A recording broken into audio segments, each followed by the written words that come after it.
የክርስቶስ ማን ነው መጽሐፎች ኢየሱስ ማንነት ጉዳይን የሚተነትነው አህመድ ድንጀበል ነው። ቄስ እንትን አላልኳችሁ፣ ፓስተር እንትን አላልኳችሁ። ስለ መሐመድና ስለ ነብዩ የሚመለከተው ሰውዬ ስለምንድን ነው ስለ ክርስቶስ ትንታኔ የሚሰጠው? ምን አገባው?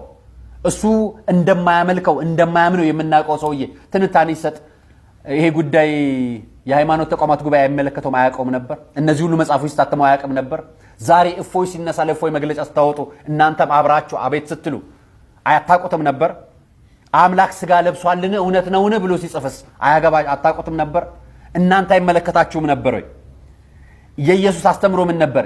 የሚስጥረ ስላሴና ሚስጥሩ የሚል መጽሐፍ ሲጽፍ እሱ የኢትዮጵያ ኦርቶዶክስ ተዋሕዶ ቤተክርስቲያን የቅዱስ ሲኖዶስ ኮሌጅ ነው የስላሴ ዩኒቨርሲቲ ተማሪና ኦርቶዶክስ ተከታይ ወይ ደግሞ ፕሮቴስታንት ተከታይ ነበር። ይሄ ሰውዬ የጻፈው ግን ሙስሊሙ ነው።